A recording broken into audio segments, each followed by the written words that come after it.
What's up, guys? This is another stove that I made a while ago, and you can see it's pretty rusted. It's been sitting. It's actually been sitting in the trunk of my car for a while, so it's rusted up pretty bad. I can clean that up, and I haven't painted it. But I do have high temp, it's exhaust header paint that I believe goes up to 2,000 degrees. So it's good for stoves like this. And what this actually is a propane. I don't know the size. I'm gonna say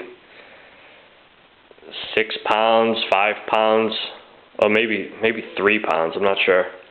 But the little Coleman, the green propane canisters, you see them everywhere.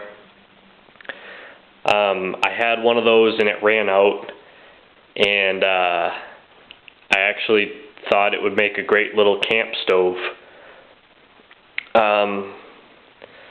So what I did with it is the valve assembly was up top, the fill station, and the little nozzle there. I cut that off, and I cut it circular, and I left the arch all the way around, and can actually show you that. But yeah, that's real. It's been sitting for a while, so I need to touch that up. But basically, I don't know if you can even see it. Probably not. Kinda. There we go. So I rolled in the edge. I actually smacked it down with a piece of pipe, and basically rolled in the edge, working with the metal, rolling it as I go. Rolled that in, and then I cut a piece of plate. I'm gonna say it's around an 1/8 inch thick. Cut a piece of plate to weld on top, and welded it with the torch all the way around. It actually added a lot of weight. You can see all the weld that I added. That added a lot of weight, but it's good for this stove because once this heats up, it holds it really well. I found that when you have a thin metal stove, they tend to lose heat like really quickly, and when you add new wood into the stove, it cools down too much, and you get kind of like the fluctuation when it's burning. A thick metal stove is going to stay hot, and you throw in the new wood and it brings it up to temperature really quick and then burns it right away. So that's a plus side to stove design if you guys are attempting it. So this is a piece of tubing. I actually welded it's around a 45, I'm going to say. It's the same tubing as that. I cut the two sides, and then I welded it with the torch, and then attached it to the stove and welded it all together. So the flue sits nicely inside of that. And I actually, I notched out part of this because when it sits down in there, it actually cuts off the flow. You can picture that when it goes in.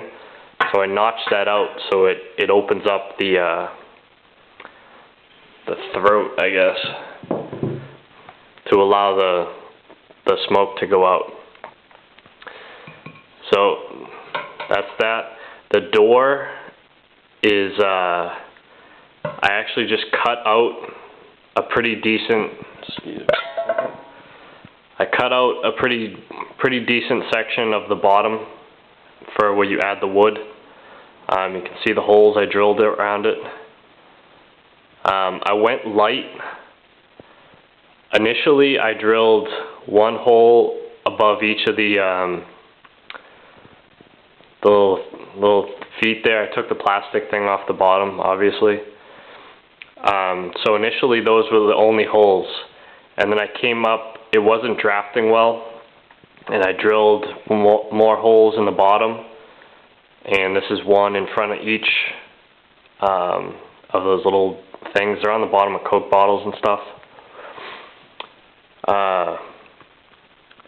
And I came up with a little an ash catcher. I believe this is it's a can of like chicken breast in a can. It looks like tuna, but it's chicken breast, and I actually just bent it. I stuffed it on the bottom, and I dented in each of the you can see right where it dents in. It's still above the holes, and all the ash falls down there, and it still drafts a little bit through the bottom here, which is good. I actually ended up welding a stiffening plate on this. It's not recommended to do that. You could probably, I went overboard, but you could probably just tack it on, maybe 6 tacks on the plate here, just to stiffen it up because it's kind of thin. And this is heavy gauge wire. I bent it around, and it actually locks into that hole.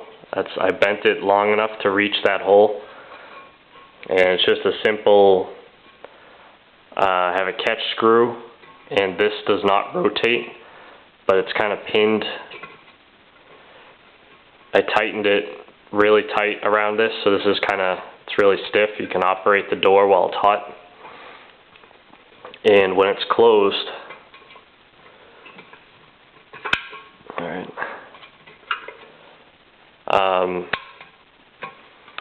you can see there's a gap. The top is pretty tight. I can roll it so it kind of seals off, and that gap really helps the flame. And I'll fire this off as well. But it's a pretty decent little stove, and my titanium cup I have fits right nicely on this, and it gives off a lot of heat. The only downside to small stoves like this is that you have to process your wood. I would say you have to get 3-inch pieces, 3-inch sticks. You can process, I would say, maybe 3 or 4-inch diameter pieces. You have to get them small, but that's the only downside to this, is adding the wood. It's kind of dangerous because you end up, if you don't have gloves on, you can burn it, and it's just kind of finicky. You can't just throw logs in. So it's a little stove that I made. Alright, peace.